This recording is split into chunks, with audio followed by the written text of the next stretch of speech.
Hello friends, मैं विनय sir आप सभी का इस चैनल में स्वागत करता हूं। हम लोग आज देखने वाले हैं जो कि हाल ही में एक नोटिफिकेशन आया है उसके बारे में। तो दिया क्या गया है, मतलब यूपी पीएससी के थ्रू बीईओ की जो है भर्ती होती है।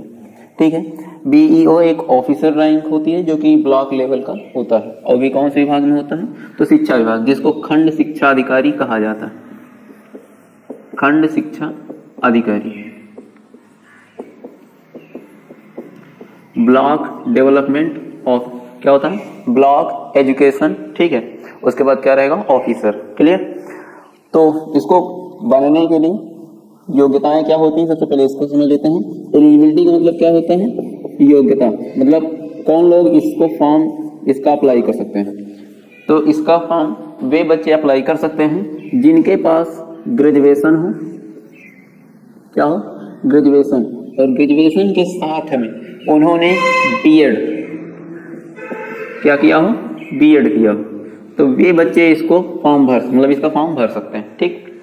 उसके बाद इसी में अगर बात कर लें एज लिमिटेशन की, तो एज अर्थात आयु, तो आयु अगर देखा जाए तो यदि आपकी आयु 21 वर्ष, मिनिमम कितनी होनी चाहिए, 21 वर्ष, और इससे लेकर 40 तक है तो आप इसको अप्लाई कर सकते हैं। 40 ईयर है अगर तो इसको अप्लाई कर सकते हैं। क्लियर। एक बात और, यदि आप ओबीसी से बिलोंग करते हैं तो 3 ईयर इसी में और ऐड कर लीजिएगा। ठीक है, तो 3 ईयर लगभग इसमें एज रिलैक्सेशन और आ जाएगा। यदि आप SC/ST से हैं तो इसी में कितना हो जाएगा, लगभग SC/ST से हैं तो लगभग 5 ठीक। और अगर आप हैंडीकैप या दिव्यांग जो बच्चे होते हैं उसमें हैं तो आपको लगभग 7 या 8 ईयर, लगभग 10 ईयर मान लेते हैं, एज रिलैक्सेशन मिल सकता है। अर्थात इसमें देखें ओबीसी से हैं तो 43 तक आप अप्लाई कर सकते हैं, SC/ST से हैं तो 45 तक, और यदि अन्य से बिलोंग कर रहे हैं तो उस केस में आप कहाँ पे आएंगे, लगभग अप्रोक्सीमेटली 50 तक आप अप्लाई कर सकते हैं। 50 ईयर है। ठीक है, क्लियर। तो आई होप ये समझ में आया होगा, इतना क्लियर हुआ। उसके बाद हम लोग बात कर लेते हैं कि इसका जो एग्जाम है तो एग्जाम मतलब किस पैटर्न में होता है, तो एग्जाम भी समझ लीजिएगा।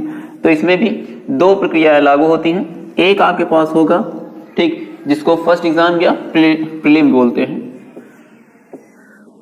क्या होता है, प्रीलिम। और अगर आप इसको क्वालिफाई कर लेते हैं तो आपके पास सेकेंड पेपर होगा जिसको मेंस कह सकते हैं, और ये रिटर्न होगा। ये जो होगा ऑब्जेक्टिव टाइप का होगा, ठीक है, जिसमें 2 पेपर होंगे, और ये भी जो होगा ये आपका रिटर्न होगा। रिटर्न का मतलब होता है इसमें आपको आंसर राइटिंग लिखनी होगी। उसके बाद इसमें सबसे अच्छी बात यह है कि अगर आप पढ़ने में अच्छे हैं और आप में थोड़ा बोलने की क्षमता गड़बड़ है कह सकते हैं, तो उस केस में आप इसके थ्रू आप अधिकारी बन सकते हैं। क्योंकि ज्यादातर देखा गया है कि इंटरव्यू वाले में बच्चे बहुत डरते हैं, तो इंटरव्यू इसमें क्या है, नहीं है, इंटरव्यू का कोई झमेला नहीं। क्लियर।